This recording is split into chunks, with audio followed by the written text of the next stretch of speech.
Good afternoon or good evening na mga kababayan, ma'am sir.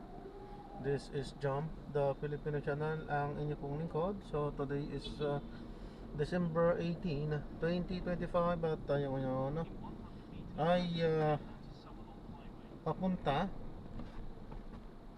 dyan yan sa may Quirino Memorial Medical Center sa may Marilag po yan, Project 4, Quezon City. At dadalhin po natin sa may Viera Residences sa may Obrero, Diliman, Quezon City po yan. Okay, so magbabalik po tayo mamaya ate po pag nakuha na po natin sila. Disclaimer lamang po, ang content po natin ay kalsada at hindi ang passenger. Kaya nga naman, saka sakaliman po na may marinig kayo mga pangalan ng lugar, pangalan ng tao, pangalan ng organization sa government o private man yan, ay wala pong kinalaman ng channel nito. At wala pong pinapatungkulan. Lahat po ng pinag-uusapan dito ay pawang dito lamang po yan sa loob. At wala pong pinapatungkulan sa labas. Sabi po. So magbabalik po tayo mamaya konti pag nakuha na po natin sila. Samantala, makinig tayo ng mga nagbabagong balita at mga talakayan habang tayo papunta doon sa ating pick-up area. Na nagpakain umano ng patay na ipis at nagbanta sa buhay ng isang estudyante at nang molestya ng isa pang estudyante. Sinuspindi na rin ng kagawaran ang naturang teacher. Nagpapatrol, Victoria Tulad. Suspendido na ang guro na inireklamong nagpakain ng patay na ipis at nagbanta sa buhay ng isang grade 7 na lalaking estudyante matapos mahuling ng molestya ng babaeng estudyante sa isang paaralan sa Maynila. Kinondena ni Department of Education Secretary Sonny Angara ang nangyari. Under investigation siya. Mali talaga yung ginawa ng teacher. Definitely, there will be a sanction. Sa isang pahayag, sinabi rin ng DepEd na mayroon itong zero tolerance policy laban sa karahasan at pang-aabuso sa mga mag-aaral. We need to really train our teachers very well, screen them. In fact, yung baka dapat may psychological testing tayo, baka minsan may mental health issues na, di ba? Kasi minsan nakafocus tayo dun sa counseling sa mga bata. Nakakalimutan natin baka dapat kailangan ng disciplinahin din yung mga teachers, di ba? At saka mga non-teaching staff. Ayon sa Manila Police District, nangyari ang umano'y pang-aabuso noong Oktubre 15, pero hindi agad nakapagsumbong ang 12 taong gulang na batang biktima dahil sa takot. Every time na pumapasok siya sa school, kinakausap siya, tinatakot siya nitong guro, kaya na-trauma itong bata. Yung magulang ay nagtaka bakit itong kanilang anak ay bigla nagkaroon ng pagbabago yung pag-uugali at hindi na ito nagsasalita. At dahil dito, nagtanong nga siya, pinagtatanong at sinumbong nga nung bata kung ano yung nangyari sa kanya.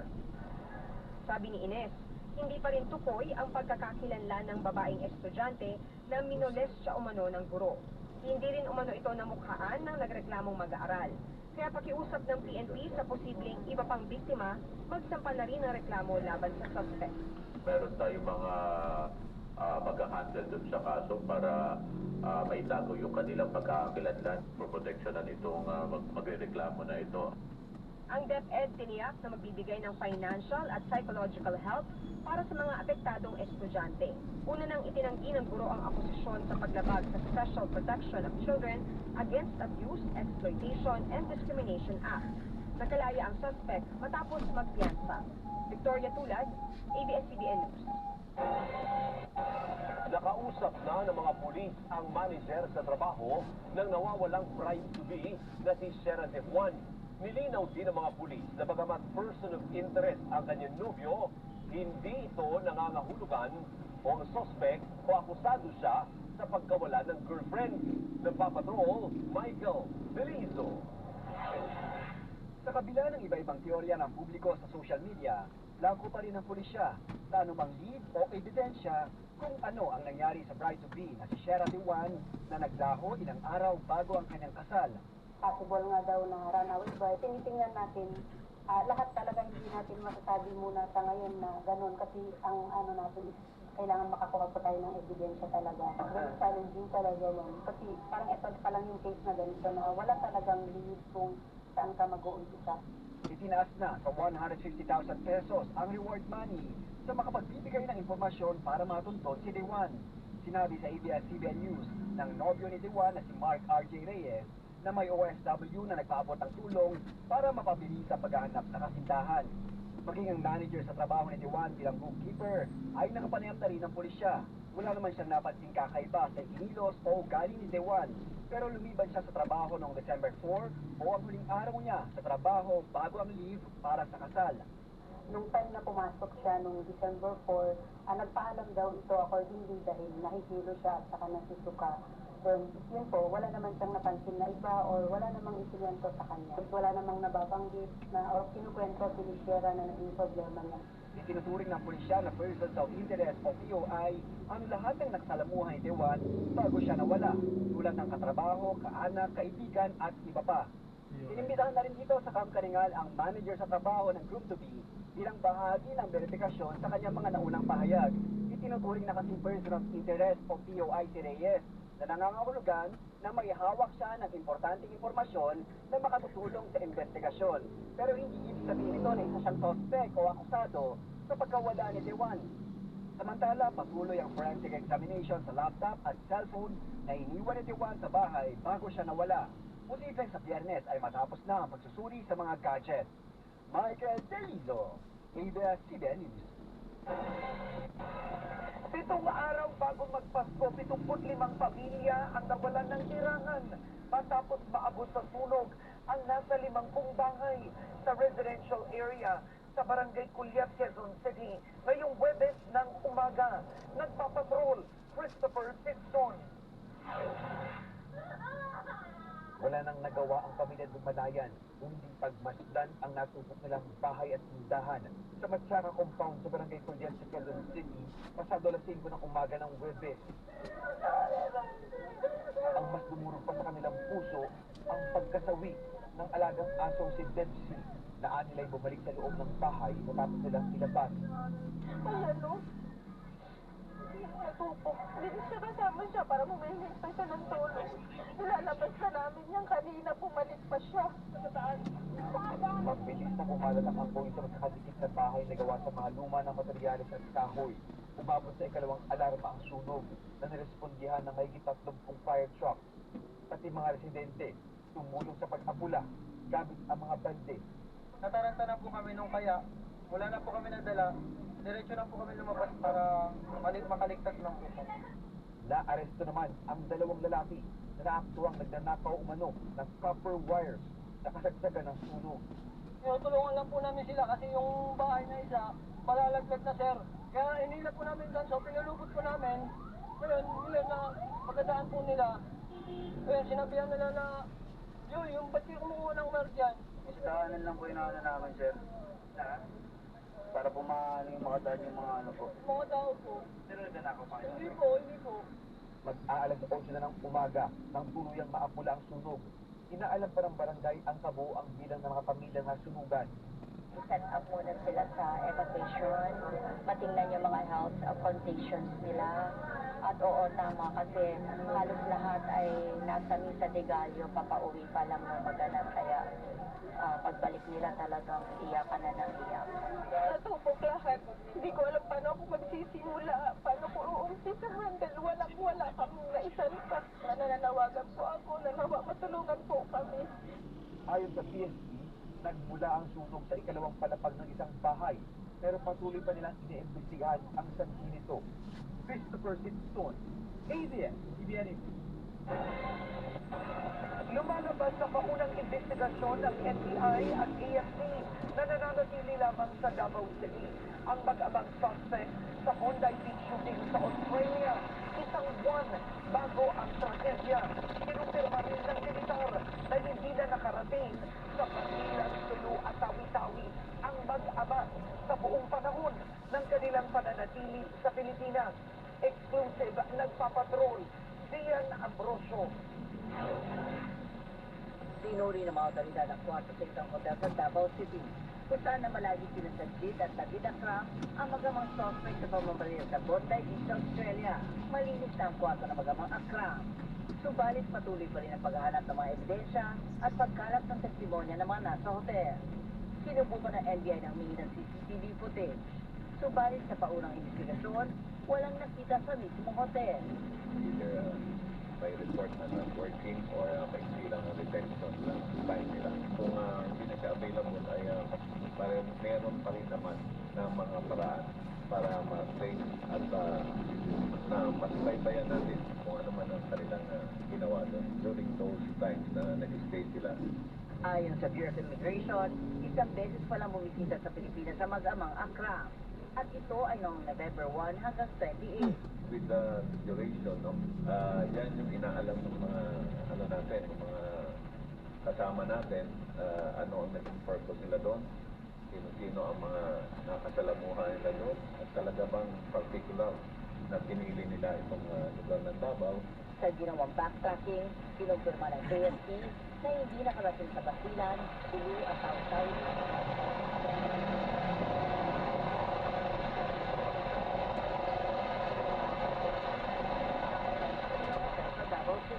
Ito rin ang impormasyong nakuha ng intelligence sources. Kaya imposible naman ang nagpunta magamat ang mga lugar na iuugnay sa military-style training gaya na naiulat ng Australian media. Di sa militar, batay sa mga impormasyong nakalat nila na natili lamang sa Davao ang mga suspect sa buong panahon ng kanilang pananatili sa Pilipinas. Wala namang balita dito na nagpunta dahil namomonitor naman natin pag foreigners yung pumunta rito. Yung mga tao dito, sila na mismo nagbabantay rito. Wala naman nang tutulong sa kanila, wala naman mag-train na sa kanila. Patuloy ang pakikiparugnay ng NBI at AFP sa iba pang ahensya habang binubuo ang kabuang larawan ng galaw ng mga suspect sa bansa. Diana Broso, ABS-CBN News.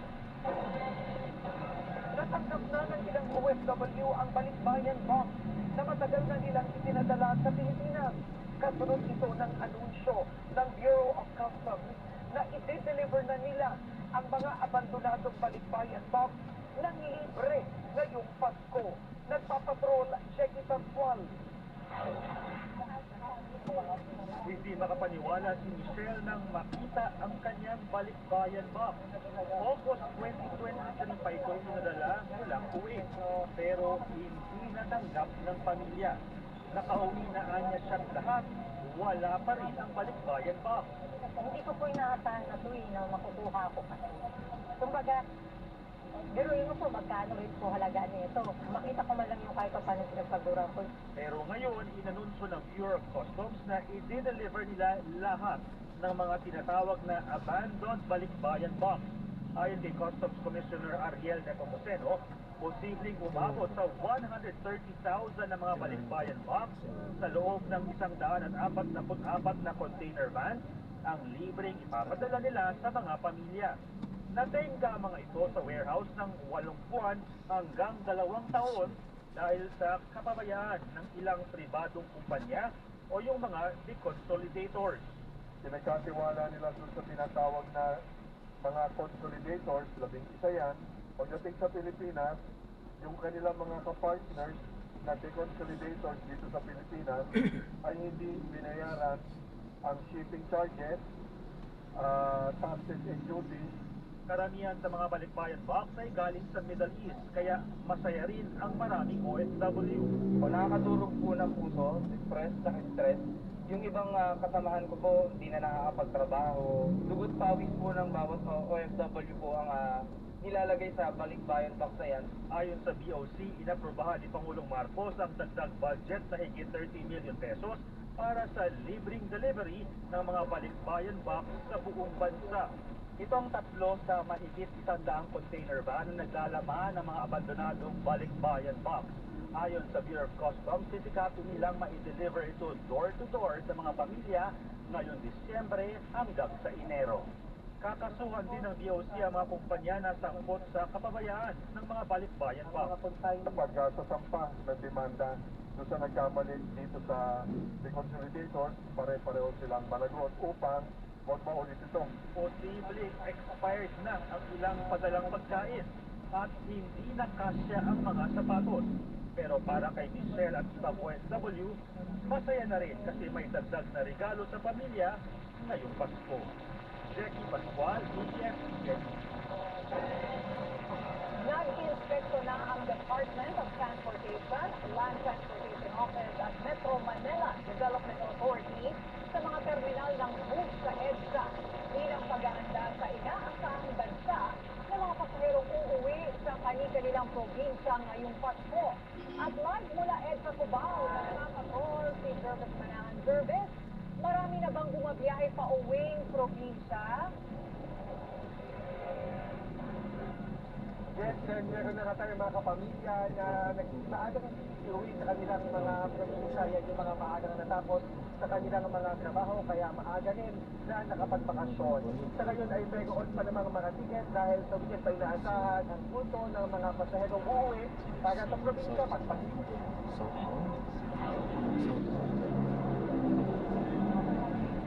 Bumiyahe na pauwi sa Nueva Ecija ang instructor na si Joe Merrick. Tapos na kasi ang klase at ayaw na niya makipagsiksikan pa sa mga bus station sa weekend. Kaya inagahan na niya ang pagbabakasyon. Hirap ako sa umuwi ng province. Kaya ngayon lang yung chance na maka-bond with family and friends na nandun sa province. Unti-unti nang dumarami ang mga bumibiyahe sa mga bus station. Kaya nag-inspeksyon na ang mga opisyal ng Department of Transportation at iba pang ahensya sa mga terminal sa Cubao. Nagsagawa rin ang ideya ng taunang drug test sa mga driver ng mga bus. So tuloy-tuloy po natin itong gagawin. Ito po ay isang napakahalaga. Lalo na po ngayong magpapasko. Ito po ay isang parang para masiguro na safety po ang una po natin talagang pakay dito. Ang sino bang magpo-positibo ay hindi napapayagan bumiyahe at tatampan pa ng kaso. Daming pwersa din ang iba pang ahensya sa pagtiyak ng kaligtasan ng mga pasahero. Yung mga kababayan natin na uuwi ngayon ng Kapaskuhan, Bagong Taon, ay ligtas sila na hindi nagdodroga yung mga driver na naghahatid sa kanila. Binuuna namin yung K9 unit ng LTO para lang ma-determine una yung mga driver natin na gumagamit ng illegal na droga. Nag-abiso naman ang MMDA na paghandaan ng biyahe bukas hanggang sa weekend. Sa huli kasi nilang bilang, nasa 437,000 na ang mga sasakyan na dumaan sa EDSA noong Lunes. At inaasahan na mas dadami pa ito sa mga susunod na araw. Inutos na rin po natin sa ating mga tauhan na yung mga minor traffic violations ay wag na pong hulihin. Mas priority po as always ang traffic management. Sumulat na rin po sa atin yung bus association at atin na pong pinayagan sila na bumaybay ng EDSA para po mas mabilis yung turnaround time. Pero inaasahang mas luluwag naman na ang daloy ng mga sasakyan sa susunod na Lunes kapag marami na ang mga nasa probinsya. Kaya dito ginaon ang EDSA rehabilitation. May plano uli naman ang isang transport group tungkol sa plano na inilatag para sa EDSA rehab. So ayusin nila yung kung saan meron, hindi nga masyadong epekto sa traffic, pero ang labas ng patsi-patsi lang. Isang solusyon sana dyan dinagdagan naman yung Italian trains eh. Sinawa ko na yan nung before, nung libre. Dahil isip natin lang ang tawar kung nakasulang pa rin. Yung buong kapasidad ng sa busway, kayang-kaya nung dagdag na Italian trains. Nauna ng inanunsyo ng DPWH na sisimula na ang EDSA rehabilitation sa gabi ng Bisperas ng Pasko na tatagal ng 8 buwan. Then, gaya nga ng sinasabi ng MMDA ay asahan na ang matinding trapiko. Ngayong Huwebes na gabi, dito sa may bandang EDSA Cubao ay panay pa naman ang daloy ng mga sasakyan pero may pagsikip na rin dito sa southbound area. Doon naman sa EDSA Camunin ay may pagsikip na rin ang daloy ng mga sasakyan at ganyan din ang sitwasyon sa Quezon Avenue kung saan mabagal na ang takbo ng mga sasakyan. At sabi na ganyan din na bukas at gabi na inaasahan ang pinakamatinding traffic dahil dito na magsisiuwi ang ating mga kababayan dahil maraming mga nakaligna at hindi napapasok sa susunod na linggo. Then, Maraming salamat, Jervis Manahan. Samantala, ipinag-uutos ni Pangulong Ferdinand Marcos Jr. ang suspensyon ng pasok sa lahat ng tanggapan ng gobyerno sa December 29, 2025 at January 2, 2026. Batay sa Memorandum Circular Number 1-11 na nilagdaan ni Executive Secretary Ralph Recto ngayong Huwebes. Mabibigyan ang mga kawani ng pamahalaan ng sapat na panahon para ipagdiwang ang bagong taon at makabiyahe papunta at pauwi sa mga lalawigan. Tuloy naman ang trabaho ng mga ahensyang responsable sa pagbibigay ng basic, vital at health services. Protesta naman ang grupong Bayan Muna dahil sa malaki ang pagtaas sa tingin ng tubig sa unang buwan ng bagong taon.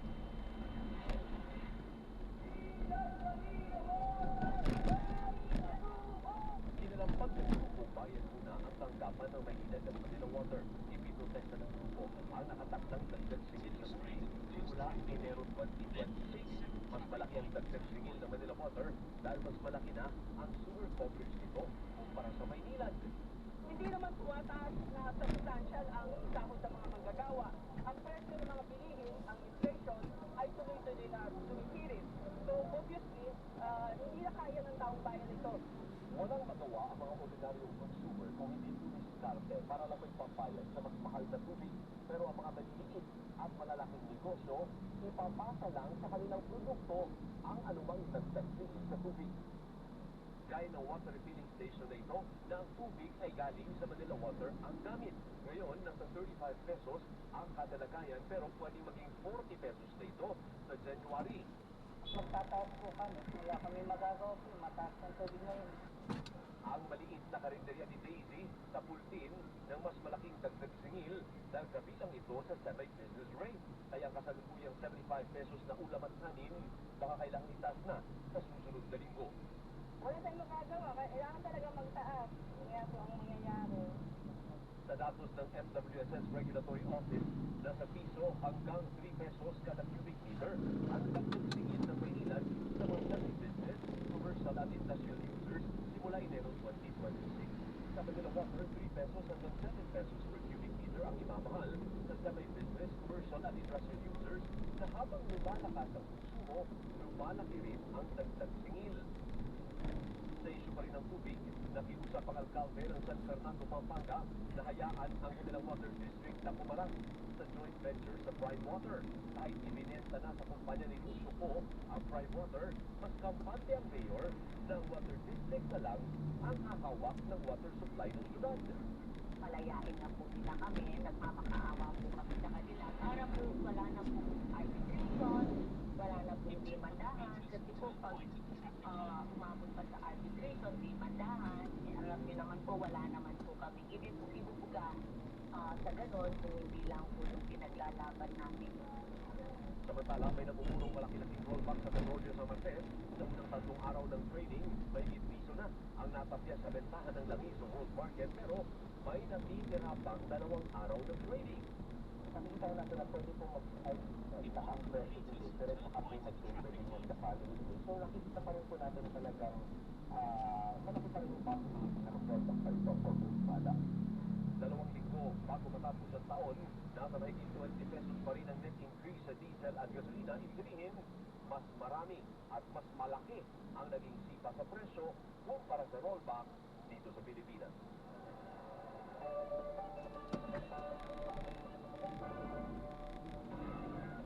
Alamin natin ang magiging lagay ng panahon mula kay ABS-CBN resident meteorologist Ariel Rojas. Ariel, magpapatuloy ba ba itong maulang panahon? Baka ulanin tayo sa Pasko, ha? Ako din, mas maulan bukas sa maraming lugar sa ating bansa, lalo dyan sa mga Visayas at Mindanao. Kaya kailangan maging alerto at handa, lalo marami na ang babiyahe patungo sa mga probinsya dahil posible yung mga pagbaha at pagbuho ng lupa mga kapamilya.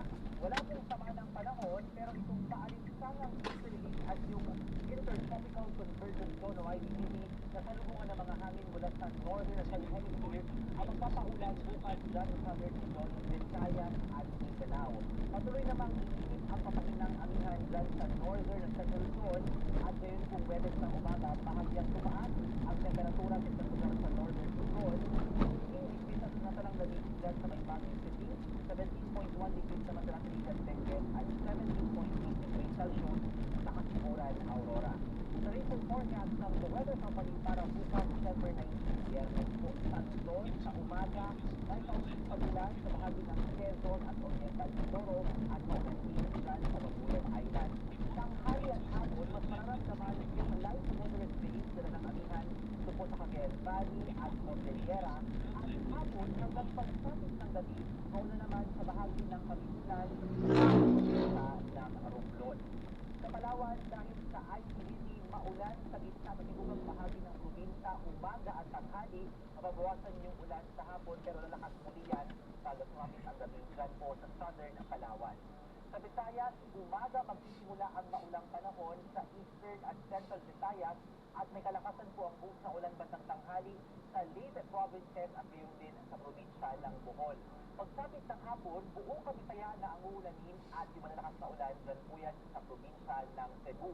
Sa gabi meron ding malakas na matinding mga pagulang aasahan sa Negros Island, gayon din po sa may Bohol, southern Leyte at maging sa eastern Samar. Sa Mindanao, matinding ulan ang aasahan sa umaga at tanghali sa Davao Luzon, pero yung sa Caraga rin po, umaga hanggang tanghali, hapon tuloy-tuloy hanggang pagsapit ng gabi aasahan ang malalakas hanggang matinding pagulan sa halos buong probinsya. Kasi rin makaranas sa kalagdalag ng mga pagulan sa ilang bahagi ng Northern Mindanao, Dr. Jen, Mainland Farm at Zamboanga Peninsula. Ayun naman sa Metro Manila, posibleng ulan din ang Parade of Stars ng Metro Manila Film Festival dahil tanghali at hapon mataas ang tsansa ng pagulan. Yan ang update sa lagay ng panahon. Ako po, si Ariel Rojas. Ingat sa mga. At susunod, emergency loans na may mababang interest. Alok ng SSS. At mga bagong Christmas pasyalan na alamin. Tuloy-tuloy pa rin ang ating pagbabalita sa pagbabalik ng TV Patrol.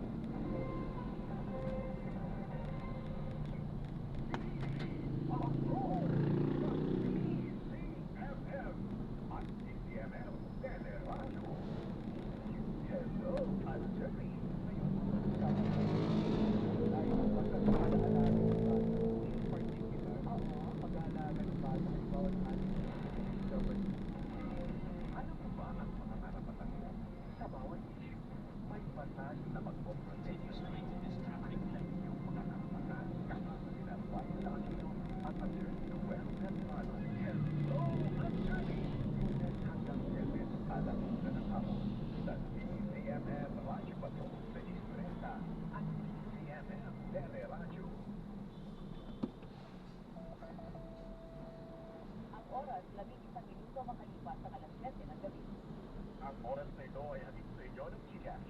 Ngayong papalapit na ang pagkakas sa sangkat utak na regalo, umaapaw na rin ang TechCam. Pag-click ng mga kahina-hinalang din para palagi tayong gising, maging mapagpansa at mag-report agad sa otoridad para hindi mabiktima.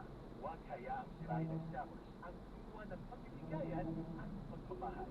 Isang paalala mula sa Gcash. Basta may link, huwag i-click. SMS spoofing scam yan. Gcash is regulated by Bangko Sentral ng Pilipinas.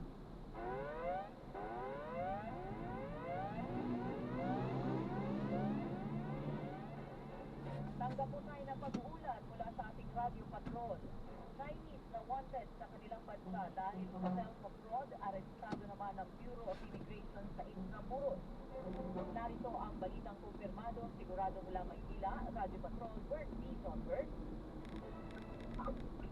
Arestado ng Bureau of Immigration ang isang Chinese na wanted sa China dahil sa telecommunication fraud matapos ito magtangkap ang pag-extend ng visa sa BI headquarters sa Intramuros, Maynila. Inilalang suspect ng Yalian San na harap ng taglawan ng nanapin sa Pilipinas matapos sumabing noong Pebrero. Ayon kay BI Current Visa Attention Chief Raymond Remigio, personal na nagsuportidad ang gapan ng Bureau of Immigration pa magpa-extend ng temporary visitor's visa, ngunit napansin ng mga frontline officer na kabilang ang kanyang pangalan sa blacklist at pismahan ng mga wanted foreign fugitives ng ahensya na pag-alaman ng may detention warrant laban kay Sun na inilabas ng Nanning Municipal Public Security Bureau sa China noong June 16 kaugnay sa malawakang investment at financial scam na tumatay sa kapwa niya Chinese national. Report ng source na pabalik sa China at tuloy ng itinapat sa blacklist upang hindi na makapasok ng Pilipinas. At yan ang balitang kumpirmado, sigurado, ito ang Radyo Patrol, first season ng DCMM. Maraming salamat, Radyo Patrol, third season. Manatiling nakatutok sa DCMM Radyo Patrol sa Ismenta at DCMM Teleradyo ang 9 sa Red.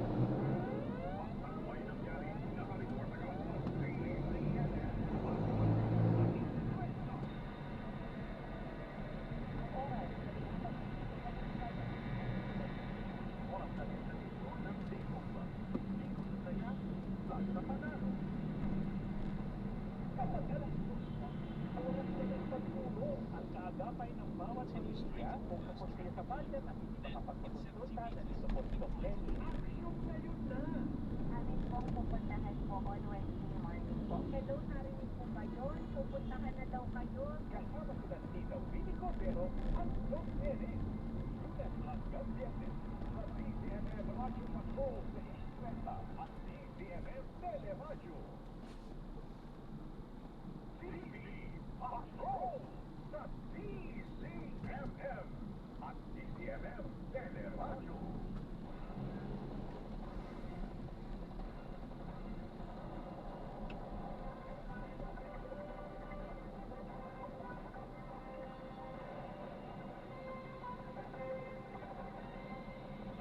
Naganap ngayon ang Social Security System o SSS ng emergency loan na may mababang interest rate sa mga kwalipikadong miyembro nito. Ito ang inanunsyo ni Pangulong Ferdinand Marcos Jr. kung saan magkakaroon lamang ng 7% annual interest rate at moratorium sa loob ng 6 na buwan ang loan. Pinapayagan ang emergency loan ng makautang ang miyembro nito na nasa lugar ng kalamidad at aabot sa 20,000 pesos. Basta't nakabayad ng 36 na kontribusyon at walang overdue sa SSS. Magagamit po ninyo ang loan na ito para sa inyong pangangailangan, lalo na kagaya ng aking nabanggit na pagka-emergency, ito po ang makukuha ninyo sa SSS. Makaraan ang halos 6 na araw natapos na ang deliberasyon ng Bicameral Conference Committee ng Kamara at Senado para sa 6.79 trillion pesos na panukalang 2026 national budget. Iwala ang mga pagbabatas na mainit ito sa katiwalian. Nagpamatron, RG Group. Napagtatapos ng kauna-una may Bicameral Conference yan kahit isang baligang 45 pesos na press ng Senado lalo pang nabawasan ng pondo sa Department of Public Works and Highways matapos tanggihin ng oversight na construction material at ipasok ang tamang presyo ng mga gagamitin sa mga proyekto. Yung 529 billion pesos ang napubahan ng BICAM. Magbababa ng mahigit 94 billion sa 624 billion ay napubahan ng Kamara at magbababa ng 41 billion sa 570 billion ng Senado. Yan ang nagsagot pa ng mahigit 20 billion ng Highways na sa bagong construction material sa proyekto. Di pa siya actual, but near actual na po yung cost nila at in-apply ho namin yan to all 20,000 projects. Confident po ako sabihin na wala nang overpriced na materyales sa loob po nitong budget na ito. Dahil dito may dagdag na 16.5 billion pesos sa PhilHealth at 4.2 billion pesos na pondo para sa mga kalamidad. Yung natipid po natin 20.7 billion, 16.2 billion doon ay ilalagay po sa 16.5, sorry. Medyo ano na ho. 16.5 billion ilalagay po sa PhilHealth. Natitira naman po na 4.2 billion dahil po maraming mga lugar ang nasalanta, marami po tayong mga lugar na tinamaan po ng bagyo or earthquake, ilalagay naman po yung 4.2 additional sa M-Dream Fund. For the record po, the proposal to put in the remainder Speaker, and your RMF that emanated from the House as well po. Kontento naman ang DPWH sa pondong pinayagan ng Kongreso. We will make do with what Senate in the House. Kung merong kulangan, modify, or pwede kung meron tayong savings, which I'm quite confident magkakaroon tayo ng malaking savings sa 2026, pwede gamitin yun. Pero ang People's Budget Coalition ang kukulangan sa pagbabago sa budget sa maternity programs that are based into financial assistance programs, for example, the MAHITIP, the AHIC, the FUPAD, and the Tulong-Tulong program. And the headline support programs are 120 million pesos over the national expenditure program. So this is much higher than what the President has proposed in the national budget. We also have a lot of say in how these funds are allocated to municipalities, for example. Ayon kay Senate President Pro Tempore Pancho, nagpalagay na sila ng provision para bawal na mga direct order ng mga politikos sa medical assistance provision and yung financial incapacity facial to management at hindi makakaepa ng mga politikos sa Indra at may masugid na pagbabantay sa mga proyektong infrastruktura at pag-tumating road. Iniyak naman sa bayan na walang port para ng mga senador sa Personal Benefits Fund o SBF. A lawmaker earlier today raised this issue na this became a fourth barrel down of the Senate. But kindly elaborate this further. Where did it go yung amount na binawas dito? Yan po ay ililipat po sa iba't ibang ahensya patungo po sa subsistence allowance ng military uniform personnel. So ibig sabihin makakakuha po sila ng dagdag subsistence allowance from 150 pesos to 300 pesos. Pinaliwanag din sa bayan ng kahit may program, one standard na ang mga bahagi nito ng dami na abuso. Pero aling Montesa wala nga dapat ang program fund. So it's a question of the legality of this because it allows Congress, for example, to legislate among higher than what the legislative budget. Dahil sa naging mas mahabang deliberasyon, December 29 nararating ng dalawang kapulungan ang final na versyon ng budget at December 31 o ikiras ng bagong taon na ito mapapapirmahan sa Pangulo. Arlene Cruz, CBS. Dahil isang linggo na lang Pasko na, binondo pa ang mga dekorasyon sa Pasko sa iba't ibang lalawigan. Agaw pansin ang Gingerbread House sa Quirino, Isabela. Christmas around the world naman ang ibinida sa Sultan Kudarat. Pasyalan yan at iba pang atraksyon sa pagpapatrol ni Harry Julio. Mabubusog ang mga mata ng mga bisita sa Christmas Day ng Quirino, Isabela. Ang nais atraksyon ang mga life-size gingerbread house na gawa ng 21 barangay. Bakit laban ng disenyo gamit ang iba-ibang materyales. Kanya-kanya ng konsepto ayon sa makapuluhang pagdiriwang ng Pasko. Lalong sa mangha-mangha ang mga gingerbread house, pagkawit ng dami dahil sa mga nakabalot na mga pailaw. Puno rin ng sorpresa ang Paskuhan Village sa Kabaluti, Quirino. Kasalubong ang mga pailaw at dekorasyon pamasko gaya ng lifestyle dinalin. Hindi mawawala iba-ibang Christmas art installation at giant Christmas tree.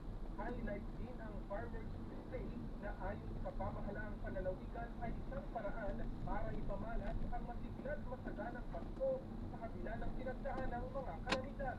Hindi rin pahuhuli ang mga Christmas village sa lalawigan ng Nueva Vizcaya. Atraksyon ng Canal of Light, giant lantern at kapang Christmas art installation sa harap ng munisipyo ng Bayumbong. Hindi kalayuan ay mapapasyalan din ng Christmas village sa provincial capital compound tapos sa mga makukulay na pailaw, lifestyle event, Christmas art installation at artificial tulips na palamuti sa Ambungan Park. Makukulay na parol ang dekorasyon sa munisipyo ng Villaverde na tinaguriang Little Vegan of Nueva Vizcaya. Palamuting bulaklak naman ang nagbigay buhay sa giant Christmas tree sa Santa Fe. 700 parol ang nakapalibot sa 55 talampakang Christmas tree ng San Fernando City, Ilocos. Simpleng tignan pero makabuluhan dahil ang mga palamuti gawa ng mga person in Sign of Liberty. Hindi handa ang aftershock sa Bogo City, Cebu para ipagdiwang ang Pasko. Sa video ng pinahagi ni Bayan Patroller MC alkalde, isa ang namamasyal sa pailaw sa plaza. Isa ang plaza sa lubhang nasira ng malakas na rindol, pero pinilit ipag-ibang pa rin dito ang pastor para makatulong sa pagbangon ng mga residente. Christmas around the world ang ibinita ng mga taga-sultan Sugara. Tumpok sa kanilang Christmas village ang landmark o itinagmamalaking mga lugar sa iba't ibang bansa. Hangad nilang ipadama ang diwa ng Pasko na pagkakaisa, pagtutulungan, pagmamahalan at walang diskriminasyon. Haris Julio, ABS-CBN News. Sa pagbabalik ng TV Patrol, ABS-CBN humakot ng parangal sa 21st Gawad Tanglaw. At ilang Pinay athletes gumawa ng kasaysayan sa 33rd Southeast Asian Games sa Thailand. Abangan ang iba pang balita sa pagbabalik ng TV Patrol. Patrol sa DZMM at DZMM Teleradyo. Gusto mo napakalaga sa amin naman ako si Pili Pagkaon na wabaan ito kami nakikinig ng mga balita o mga update sa bahanga ng pagpasok ng mga bata. Pasok na DZMM Radio Patrol sa 6:30. Una sa balita, una sa public service. Sinabi ko naman sa'yo, ikaw lang naman na para sa amin. Saan po banda ko? Ay, papasok po kayo dyan. Sa wakas, bumigay na sa atin. At magkukwentong no filter, may kasama kang makikinig sa'yo. Ako to. Sabi ko 17:20. Drop off lang po.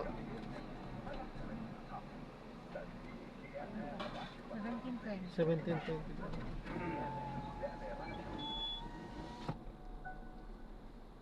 Abangan ngayong Biyernes sa Siyang Happy Present. Nag-overshoot lang kasi yung mga baka hindi pa talaga natin ganun kakilala ang isa't isa. I understand you, babe. Hindi naman lang yung ginagawa natin kami ng mundo, di ba? Habang tumatagal tayo, mas nakikilala natin ang isa't isa. Pero sana wala tayong Sige po. conflict sa lahat. Pwede ba yung love? Oo naman. Sige po. Mapapakinggan ang Siyang Happy Present tuwing Biyernes, alas 3 ng hapon sa programang Ako To, ni Siyang Happy.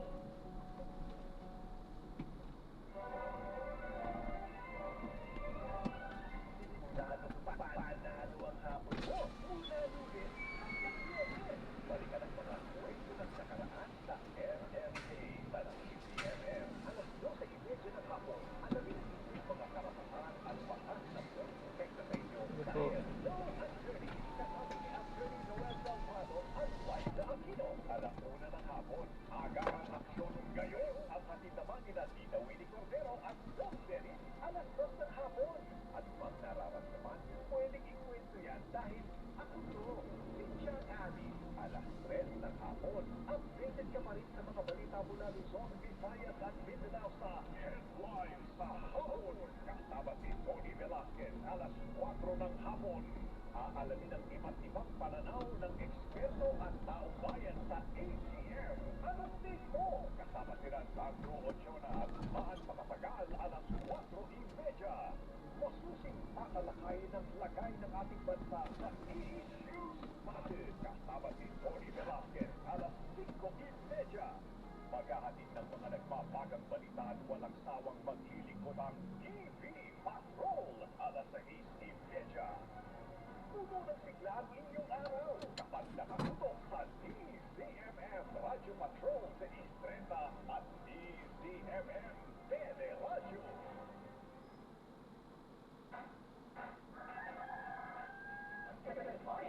Siyak na maganda ang morning walk tuwing Lunes hanggang Biyernes.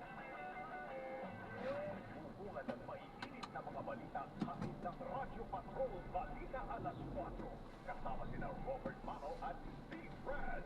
Iikot naman sa buong bansa si Johnson Manama para maghatid ng mga napapanahon at rumaransyadang mga ulat sa Ronda Pasada. Alas 5 ng madaling araw, makipagpagkulitan at balitaan. Kasama si Alvin El Chico alas 6 ng umaga, nasasamahan pa ni Doris Pigornia ng alas 7:30 ng umaga sa Gising Pilipinas.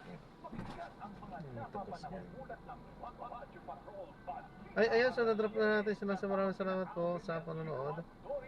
Hanggang sa muli po, ingat. God bless. Paalam po.